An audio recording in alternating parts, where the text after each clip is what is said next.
আমি এখন গাড়িতে আছি, গাড়ি চালাচ্ছি, কথা বলো, কি বলবো, আজকে তোমাদের ঈদ। আর বড় মেয়ে বলছে আমার সময়ই নেই। আক্ষেপ আর অভিযোগ নিয়ে কথাগুলো বলছিলেন সমাজসেবা অধিদপ্তরের সাবেক উপপরিচালক ষাটোর্ধ্ব সোয়ালি আক্তার। স্বামীর মৃত্যুর পর চাকরির সব সম্বল দিয়ে 2 মেয়েকে পড়াশোনা করিয়েছেন তিনি। ছোট মেয়ে বুয়েট থেকে সিভিল ইঞ্জিনিয়ারিং পাশ করে স্বামীর সাথে পাড়ি জমিয়েছেন ইতালিতে। বড় মেয়েও ঢাকা বিশ্ববিদ্যালয় থেকে স্নাতক সম্পন্ন করে চলে গেছেন ইতালি। এমন অবস্থায় একা নিজের স্বামীর উপহারের বাড়িটি ভেঙে ফেলতে হয়েছে সোয়ালি আক্তারকে। বয়সের ভারে এখন সব হারিয়ে আগারগাঁও প্রবীণ নিবাসের বাসিন্দা সোয়ালি আক্তার। মেয়ে, জামাতা, বোন, আত্মীয় সব থেকেও আজ একা সরকারের সাবেক এই কর্মকর্তা। আজকে আমার এই কথাটা হঠাৎ মনে হলো, জানো, সকালবেলা, যে ওরা হয়তো আসবে, সবাই আসবে, অনেক লোক আসবে, কিন্তু তখন হয়তো আমি থাকবো না। মানে আমি হয়তো মরে যাবো, আমার সেন্স থাকবে না, কিন্তু তখন ওরা আসবে, ওরা ব্যাংকের টাকা বা বাড়িগুলো কি করবে, সেল করবে না কি করবে, তখন এই দুনিয়াতে আমি থাকবো না।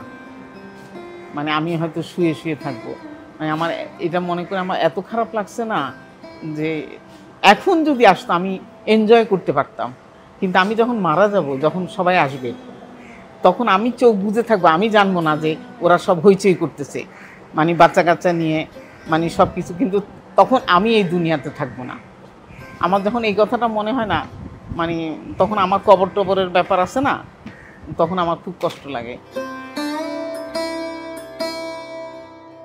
সোয়ালি বেগমের মতো জীবনের গল্পটা একই না হলেও বড় তিক্ত তার কপাল নাদিরা বেগমের। 80-র দশকে বাবা মায়ের বাধ্য মেয়ে হয়ে প্রিয়জনের হাত ছেড়ে বিয়ের পিঁড়িতে বসেছিলেন তিনি। কিন্তু বাবার পছন্দের সে ঘরে বেশি দিন টিকতে পারেননি নাদিরা। স্বামীর অত্যাচার ও নিপীড়নে নিতে হয়েছে বিচ্ছেদ, তবু বিশ্বাস করে হাত ধরেছিলেন আরেকজনের। পরকালের ডাকে বেশি দিন তিনিও আগলে রাখতে পারেননি নাদিরা বেগমকে। বাবার সম্পত্তির ভাগ না পেয়ে ভাইয়ের প্রতারণার শিকার হয়ে নাদিরা আজ নির্বাসিত। যৌবনে যেমন সুখ বিতাড়িত করেছিল নাদিরা বেগমকে, আজ বয়সের ভারে নাদিরার জীবন ঠিক একই সংকটে। ঈদ মানে কি? ঈদ অর্থ আনন্দ। এখানে তো আনন্দ নাই। ঈদের আবার আনন্দ কি? এখানে তো আনন্দ বলে কিছু নাই। এখানে সবাই ঘরের মধ্যে লুকায় থাকে, বিড়ালের মতো খাটের তলায়। এখানে কেউ সামনেও আসে না, কারণ তাদের প্রত্যেকের জীবনে একটা না একটা কষ্ট আছে। আর প্রত্যেকে এডুকেটেড, বেশিরভাগই এই আপনার টিচার অথবা লেখক, ডাক্তার, ইঞ্জিনিয়ার এরকমই আছে। এখানে কারো কোনো ঠাঁই নেই।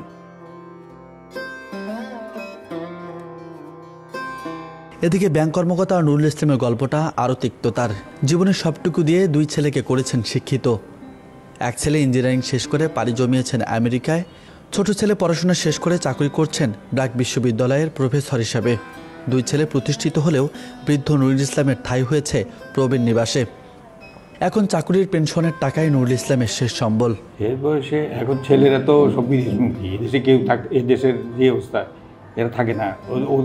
অবশ্যই এই বড় ছেলের সঙ্গে যেটা সেদিন দেখলাম, শুনলাম এখানে গাড়ি করছে, ইয়েতে চাকরি করে, কি গ্রামীণ ফোনে চাকরি করে, গাড়ি করছে, ফ্ল্যাট কিনছে। এই তো থাকলো না, যেহেতু চলে গেলো। সে তো 2 বছর তাকে গ্রামীণ ফোনে সুপার ইঞ্জিনিয়ার করা হয়েছে, 60,000 না 80,000 টাকা বেতন হইতো। তারা বিদেশমুখী থাকে না, তো এখন এ না গেলে এটা পিএইচডি করবে না, এও চলে যাবো অস্ট্রেলিয়া, এই আর কি হবে। ছেলেরা ইচ্ছা করলে তো আর এখন হবে না। আর এখন সেরকম আমাদের সামাজিক ব্যবস্থা নাই যে ছেলে একসঙ্গে বসবাস করবো, একসঙ্গে থাকতে পারবো, ওরাও দেখতে পারবে, এখন তো বুঝেন না। আর একটা বিষয় আছে, এখন সব ইয়ে তো সমান না। সব ইয়ে তো মেয়েরা চলে যায় পর বাড়িতে, ছেলেরা বিয়ে করে, বউ বা কতটুকু পছন্দ করে, এগুলিতে প্রশ্ন আছে। এগুলো তো একটা ইয়ে না।